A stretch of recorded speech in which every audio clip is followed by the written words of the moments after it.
이 절기 가운데는 특별히 예수님의 고난을 생각하며 경건하게 지나가는 그러한 절기입니다. 특별히 오늘은 사순절의 마지막 주일이죠. 6번의 주일 중에 마지막 주일인데 부활절 바로 전 주일이 됩니다. 그래서 예수님이 마지막으로 십자가를 지시러 예루살렘에 들어가시는 그 입성의 그날을 교회 전통은 이제 종려주일로 이렇게 지키고 있습니다. 왜 이름이 종려주일이냐? 예. 어떤 분들은 이 종려주일을 종료주일, 종료 이렇게 잘못 듣고 뭐가 끝났나 보다 그러면서 그렇게 생각하는데 그거 아닌 거 아시죠? 네. 종려주일은 그 종려나무라고 하는 그 어원에서 나왔습니다. 복음서에 보면 예수님이 입성하실 때 많은 사람들이 이제 예수님을 열광적으로 맞이했는데 그때 손에 어떤 나뭇가지를 들고 이렇게 환영을 했다라는 것이죠. 공관복음서에는 특별히 마가 마태복음에는 그냥 벤 나뭇가지, 들에서 벤 나무 이렇게 표현을 하고 있는데 요한복음에서는 탁 집어서 그 나무가 종려나무였다 이렇게 기록하고 있습니다. 그래서 이 주일이 종려주일이 된 것이죠. 이 종려나무는 보통 대추야자 나무로 알려져 있습니다. 여러분 팜트리로 영어로는 팜트리 이렇게 얘기를 하는데 보통 휴양지 같은 데 가면 그 사진, 휴양지 사진에 많이 등장하는 그런 나무이죠. 날씨가 뜨거운 중동 지역에는요 특별히 오아시스 주변에 물이 좀 있는 주변에 아주 잘 자라는 그런 나무이기도 합니다. 성경에 보면은 특별히 삭개오 이야기 아시죠? 삭개오가 살았던 여리고 그곳이 아주 이 종려나무로 유명한 곳이고 지금도 그곳에 종려나무가 많이 심겨져 있죠. 또 이스라엘에서는 그 요단강 주변을 통해서 북부 남부 상관없이 이 종려나무가 또 잘 자라고 있습니다. 또 이 대추 야자 열매는 영어로 이제 데이트라고 해서 아주 중동 지역에서 많이 즐기는 그런 열매이기도 합니다. 여러분 많이 접해보신 분이 있으시겠지만 맛은 굉장히 달고 꽃감 같기도 하고 또 생긴 거는 대추 말린 것 같기도 하고 그렇게 생긴 그러한 과일입니다. 솔로몬의 식탁에 올렸던 7개 식물 중에 하나였다라고도 하고 또 중동에서는 특별히 이 단 것이 굉장히 귀한데 설탕과 꿀 대신에 많이 섭취를 하는 그러한 음식이기도 합니다. 그래서 중동 사람들한테는 선물같이 주신 그러한 음식이다 이렇게 여겨지기도 합니다. 지금도 이제 중동 사람들은 금식 기간이 있잖아요. 그 금식 기간 끝나면 해가 질 때까지 금식하고 그 다음에 그 시간 지난 다음에 먹는 음식의 이름이 이프타르라고 하는 그 음식의 이름이 있습니다. 그때 이 대추야자 서너 알과 따뜻한 홍차 이렇게 먹곤 합니다. 아주 짧은 시간에 원기를 회복하는 데는 아주 최고의 음식입니다. 대추야자입니다. 전에 여러분 기억하시겠습니다만 이라크의 그 사담 후세인이라고 하는 그 사람이 도망가 있었는데 동굴에 오래 있었는데 이 대추야자를 먹고 오래 도망 생활을 할 수 있었다. 뭐 이런 이야기도 있을 정도로 중동에서는 일반적이고 또 잘 즐겨지고 있는 그러한 과일입니다. 특별히 이 대추야자 종려나무의 잎사귀에 생긴 모양은 마치 이렇게 빛이 퍼져가는 그런 모양으로 이렇게 되어 있습니다. 그래가지고 이 나무가 특별히 승리와 영광을 상징하는 그런 의미를 또 가지고 있습니다. 또 아까 말씀드렸듯이 척박한 땅에서도 뿌리를 잘 내리고 물을 잘 찾기 때문에 이 오아시스가 있는 곳은 물이 있는 곳이다라고 하는 그런 표시도 된다고 합니다. 그래서 이 종려나무는 안식과 풍요를 상징하기도 하는 것이죠. 그리고 또 종려나무 잎사귀는 이렇게 찬양을 하는 그 손 모양 같이 하나님을 향해서 이렇게 찬양하는 듯한 이런 모양을 또 종려나무가 가지고 있어서 회당이나 이런 장식에도 이 종려나무 가지 모양이 문양이 많이 새겨져 있기도 하고 또 찬양을 상징하는 그러한 나무로 또 알려져 있기도 합니다. 그래서 왕들이나 유명한 사람들이 행진을 할 때 이 종려나무 가지를 이렇게 흔들면서 그렇게 맞이하기도 했었던 그런 것이죠. 예수님이 예루살렘에 입성하실 때에도 많은 사람들이 환영과 또 찬양의 표시로 종려나무를 이렇게 손에 들고 흔들기도 하고 또 땅에 펴서 이렇게 깔기도 했습니다. 예수님은 3년 동안 많은 사람들을 고쳐주셨고 또 천국의 가르침들을 알려주셨을 뿐만 아니라 또 병자들도 많이 고쳐주셨기 때문에 예수님은 갈릴리와 유대 막론하고 아주 유명한, 잘 알려져 있는 그런 사람이 되었습니다. 그래서 예수님을 메시아로 여겼던 사람들이 예수님을 환영하고 이렇게 열광적으로 반겼던 것입니다. 우리 마가복음 11장 8절에서 10절까지 말씀 함께 읽겠습니다. 시작. 많은 사람들은 자기들의 겉옷을, 또 다른 이들은 들에서 벤 나뭇가지를 길에 펴며 앞에서 가고 뒤에서 따르는 자들이 소리 지르되 호산나 찬송하리로다. 주의 이름으로 오시는 이여 찬송하리로다. 오는 우리 조상 다윗의 나라여 가장 높은 곳에서 호산나 하더라. 아멘. 환영하는 사람들이 자기 옷을 벗어서 길에 깔고 호산나, 호산나 이렇게 외쳤습니다. 이 뜻은 We pray, save us now. 그래서 우리가 간구하오니 지금 우리를 구원하옵소서라고 하는 그런 뜻입니다. 그래서 예수님을 향하여 기대를 가지고 환호성을 지르며 그렇게 모든 그 성 안에 있는 사람들이 알 수 있을 정도로 떠들썩하게 예수님을 맞이했던 것입니다. 요한복음에는 예수님을 이렇게 열광적으로 환영했던 그 이유를 한 가지 더 설명하고 있습니다. 그것은 예수님이 이 예루살렘 성에 오기 바로 직전에 근처에 있는 베단이라고 하는 마을에서 죽은 나사로를 살리셨습니다. 이 죽은 나사로를 살리신 그 사실이 많은 사람들에게 의해서 이곳 예루살렘까지 전해졌다라고 하는 것입니다. 우리 요한복음 12장 17절에서 18절 함께 읽겠습니다. 시작. 나사로를 무덤에서 불러내어 죽은 자 가운데서 살리실 때에 함께 있던 무리가 증언한지라. 이에 무리가 예수를 맞음은 이 표적 행하심을 들었음이로라. 아멘. 죽은 자를 살리신 예수님의 소식이 여기까지 임해져 있었기 때문에 더 많은 그런 사람들이 모여 있었다라고 하는 것입니다. 사람들이 너무 많이 모여 있고 예수님을 열광적으로 환영하니까 예수를 이제 작당하고 죽이려 했었던 바리새인들조차도 그 인파를 보고 아주 두려운 마음이 들고 이제는 우리가 할 일이 없겠구나 그런 생각까지 하는 그런 상황까지 이르게 되었습니다. 요한복음 12장 19절에 보면 이렇게 바리새인들이 이야기합니다. 보아라, 너희들이 하는 일이 다 쓸데없다. 바리새인들한테 얘기하는 거예요. 너희들이 하는 일이 다 쓸데없다. 보라, 온 세상이 그를 따르는구나. 그렇게 이야기할 정도로 예수님은 아주 열광적으로 환영을 받게 되었다라고 하는 것이죠. 당시 예수님의 인기와 영향력이 어느 정도였는지 이 종려 주일 예수님 입성하시는 이 모습을 보면서 우리가 알 수 있는 것입니다. 여러분 어떠십니까? 지금 이 말씀, 사복음서에서 다 다루고 있는 이 말씀에 대한 이 말씀을 이렇게 들으면서 예루살렘에 입성하시는 예수님의 모습이 이렇게 머릿속에 그려지시지 않으세요?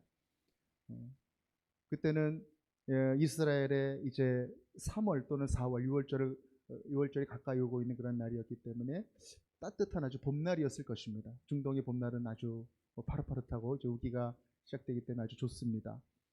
그런데다가 또 명절을 앞두고 있기 때문에 많은 사람들이 여기를 찾고 또 웅성웅성대고 이렇게 활기 있는 그런 분위기 속에서 많은 사람들의 환영을 받으면서 예수님께서 이렇게 입성하고 계시는 모습, 그 모습을 보면서 참 메시아가 영광스러운 모습으로 좋은 때에 이렇게 예루살렘 성에 들어가고 계시구나 이렇게 생각할 수 있습니다. 아주 장엄한 풍경이 떠오릅니다. 그런데 가만히 생각해 보면 이 멋있을 것만 같은 이 풍경 속에 여러 개의 아이러니가 들어있다라고 하는 것입니다. 역설이 들어있다라는 것입니다.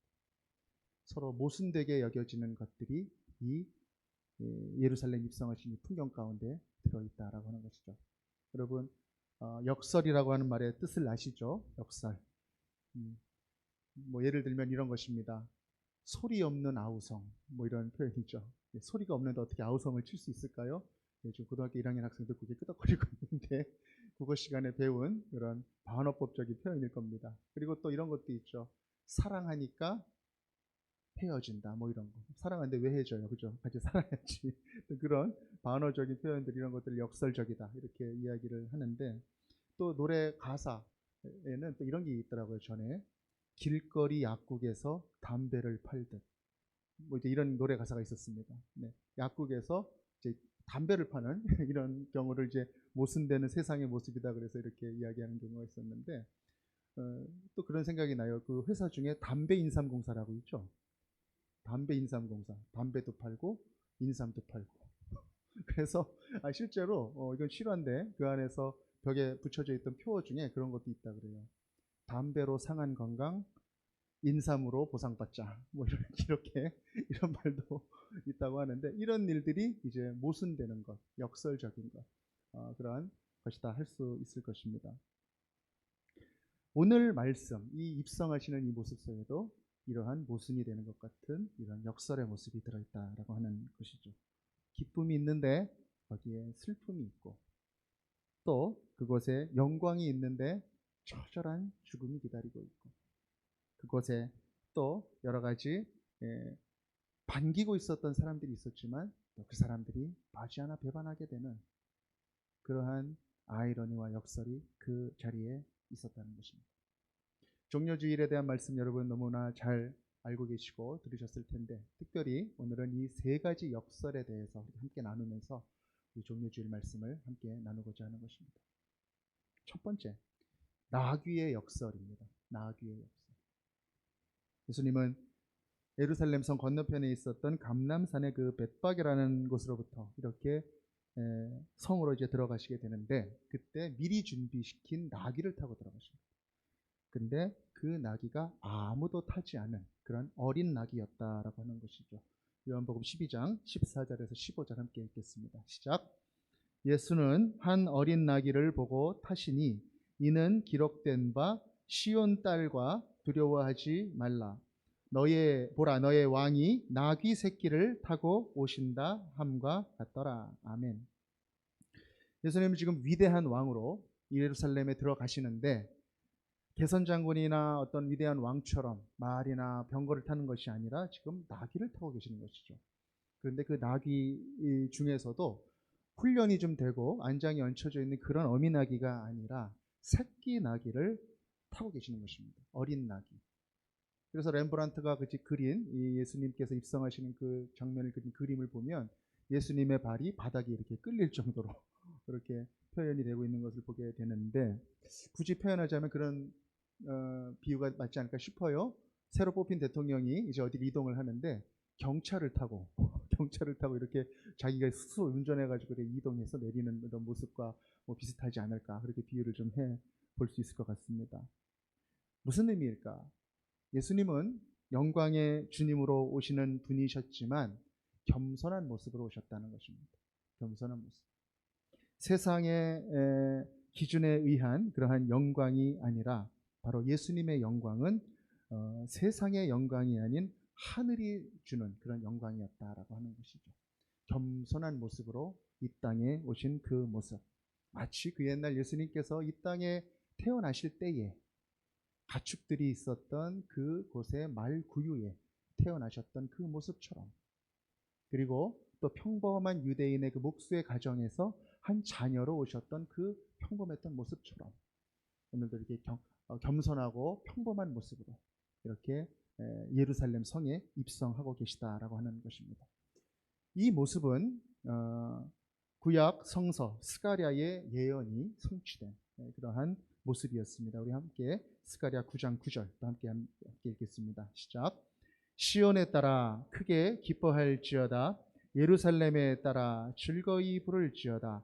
보라 내 왕이 내게 임하시나니 그는 공의로우시며 구원을 베푸시며 겸손하여서 나귀를 타시나니 나귀의 작은 것 곧 나귀 새끼니라. 아멘. 시온에 따라, 그리고 예루살렘에 따라 즐거워하라. 공의로우신 주, 그리고 구원을 베푸시는 왕이 오신다.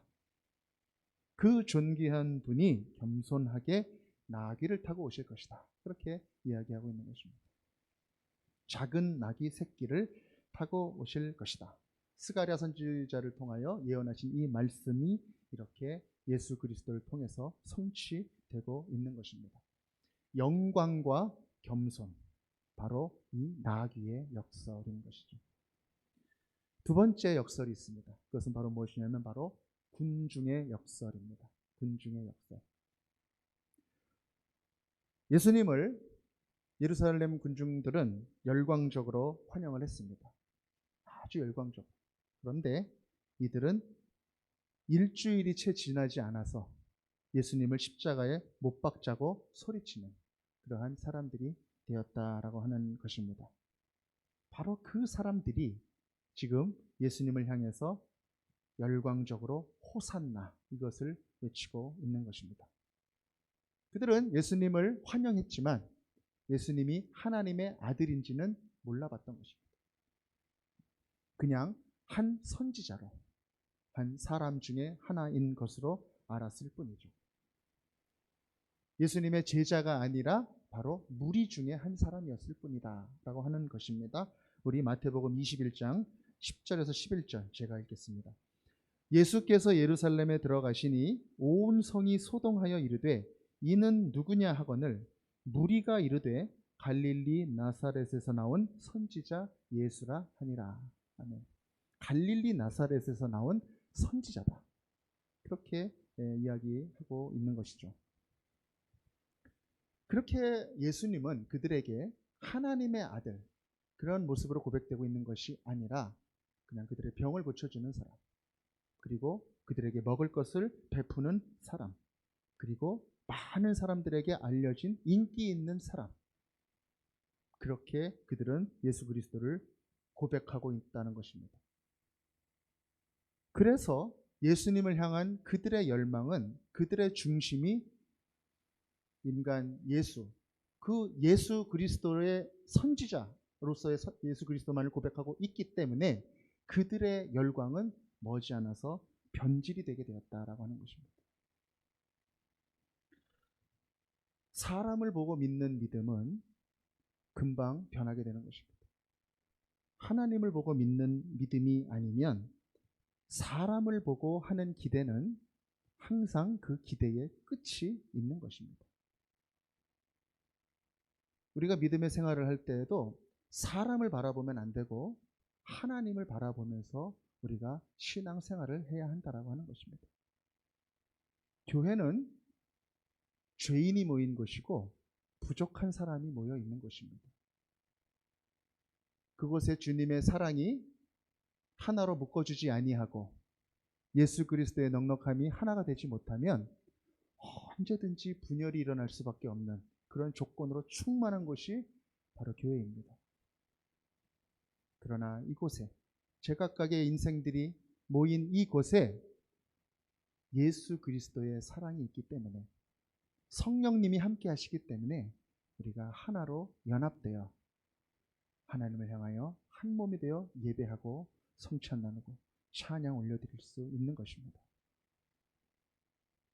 이 모임 가운데 예수 그리스도가 하나님의 아들이라고 하는 이 놀라운 고백이 살아있는 한 이 교회는 그래서 영원한 것입니다. 아무리 다른 사람들이 모여있다 하더라도 그 고백이 있다면. 그러나 안타깝게도 이 예루살렘에 있는 군중들은 예수님을 하나님의 아들로 고백할 수 없었기에 상황에 따라서 그들이 변질될 수밖에 없는 그러한 일을 당하게 되었던 것이죠. 바로 두 번째 역설, 군중의 역설입니다. 열광했지만 배신하게 되는, 변질되게 되는 그들의 모습인 것이죠. 나귀의 역설, 그리고 군중의 역설, 그리고 세 번째 역설은 무엇입니까? 바로 죽음의 역설입니다. 죽음의 역설. 우리 요한복음 12장 13절 함께 읽겠습니다. 시작. 종려나무 가지를 가지고 맞으러 나가 외치되 호산나 찬송하리로다. 주의 이름으로 오시는 이 곧 이스라엘의 왕이시여 하더라. 아멘. 예수님은 지금 이스라엘의 영광의 왕으로 오셨습니다. 예수님은 능력이 많이 있으셨습니다. 능력을 많이 보이셨습니다.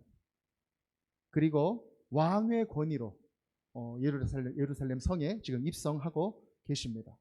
하나님의 아들이시고 또 풍랑이 일었던 바다도 잠잠케 하셨던 그 능력의 예수님, 그 예수님께서 지금 입성하시는데 이 예루살렘 성에 입성하시는 그 목적이 무엇이었는가?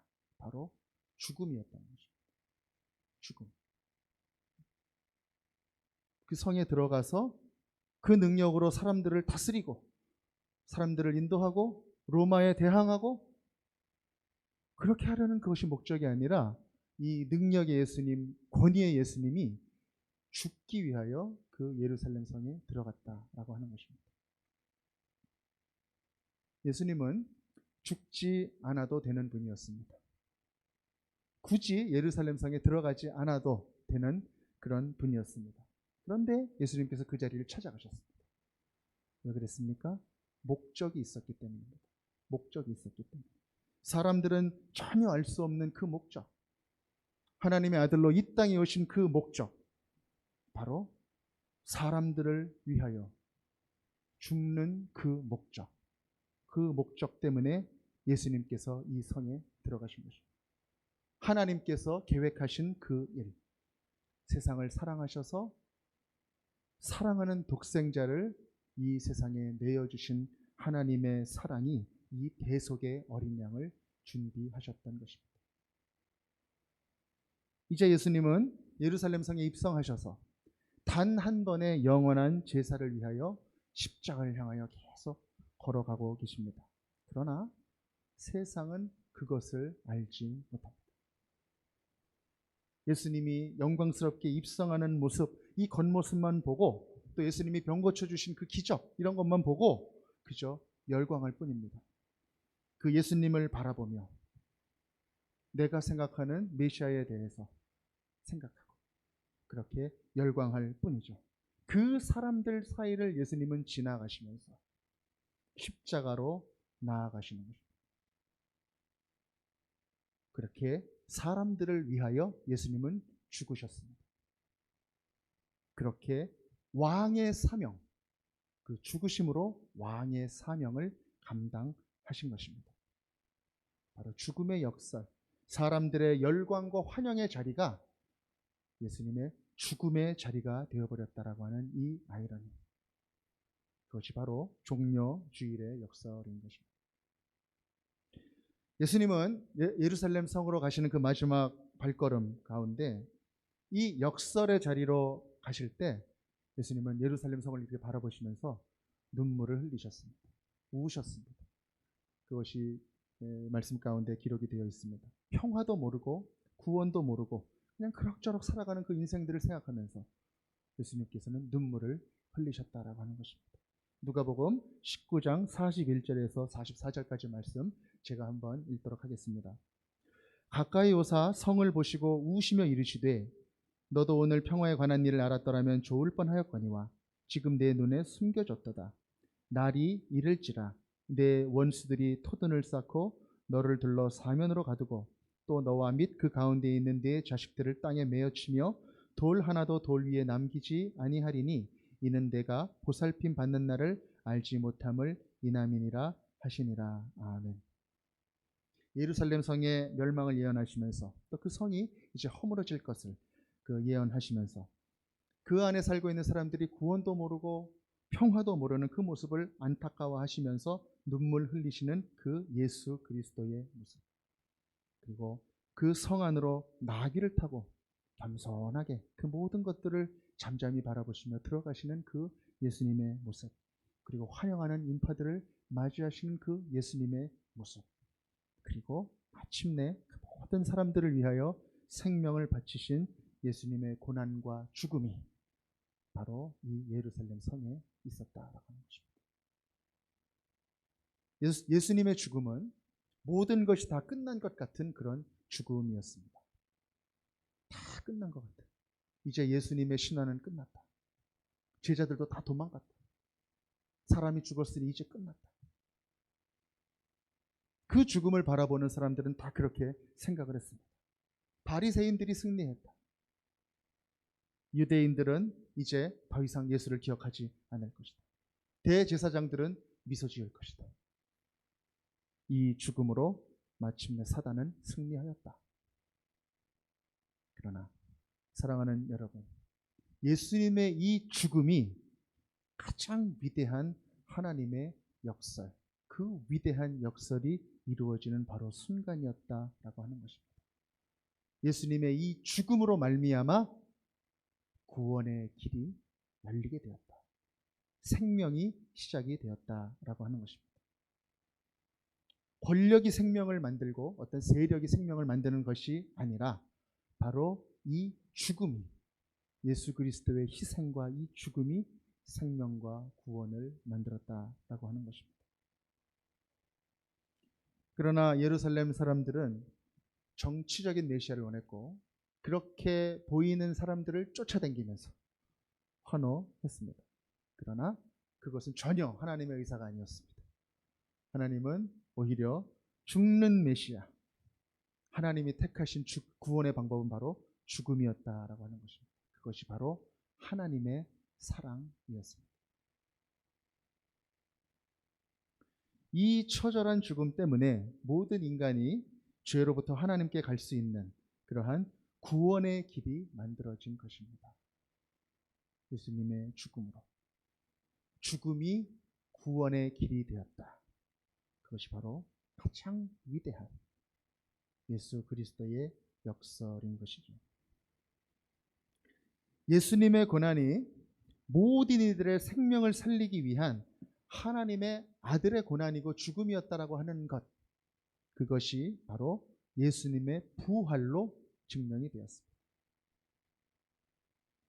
바로 예수님이 하나님이셨으니 이 부활로 증명이 된 것이죠. 오직 하나님만이 할 수 있는 그 구원이 예수님의 부활로 성취되게 된 것입니다.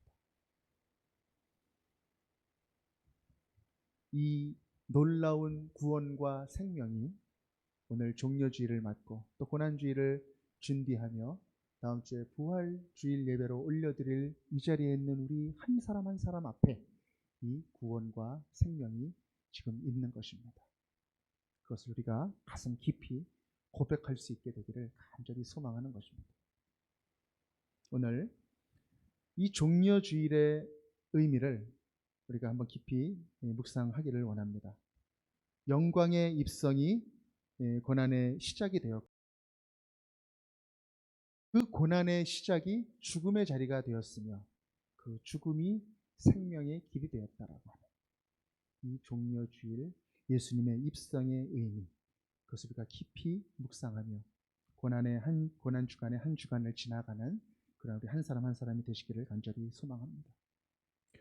오늘 이 고난 주간을 준비하며 우리가 찬양을 하나 나눴으면 좋겠는데 찬송가 149장의 찬양입니다.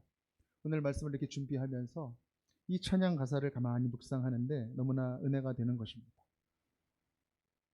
종려주일의 역설이라고 하는 제목과 마찬가지로 2절 가사에 보니까 이런 가사가 있어요.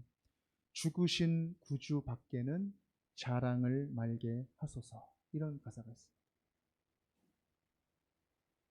죽으신 예수님, 죄인이 잔혹하게 고문받고 죽는 사형 틀, 그 십자가가 역설적으로 우리에게 자랑이 되었다라고 하는 이 찬양의 가사가 너무나 크게 와닿는 찬양의 가사였습니다. 오늘 이 찬양 우리가 반주 없이 우리 하나님 앞에 함께 올려드리며 우리가 고난주간으로 나아가는 복된 우리 종려주일 예배가 되기를 간절히 소망합니다. 주 달려 죽은 십자가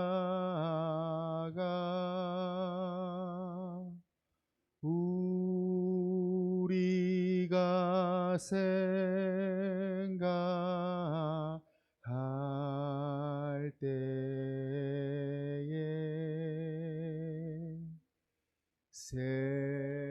세상에 속한 욕심을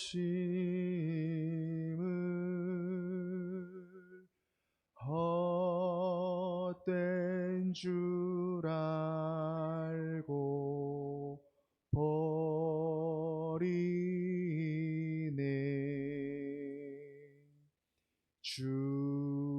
죽으신 구주 밖에는 자랑을 말게 하소서. 보혈의 공로 힘입어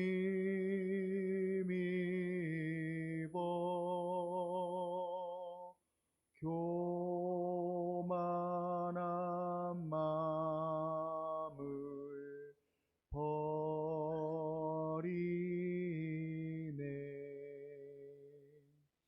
못 박힌 손발 보니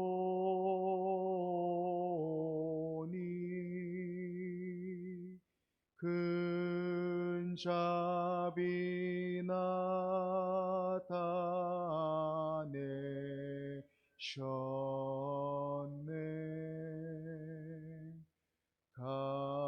가시로 만든 면류관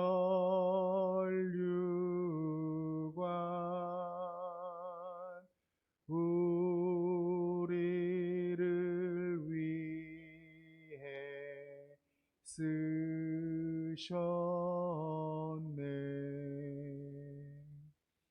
온 세상 만물 가져도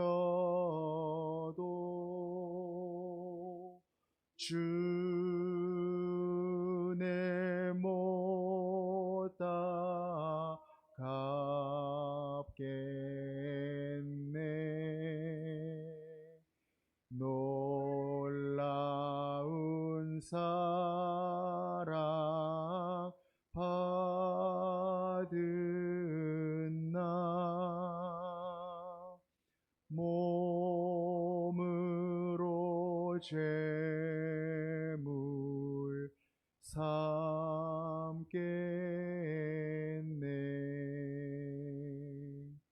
아멘.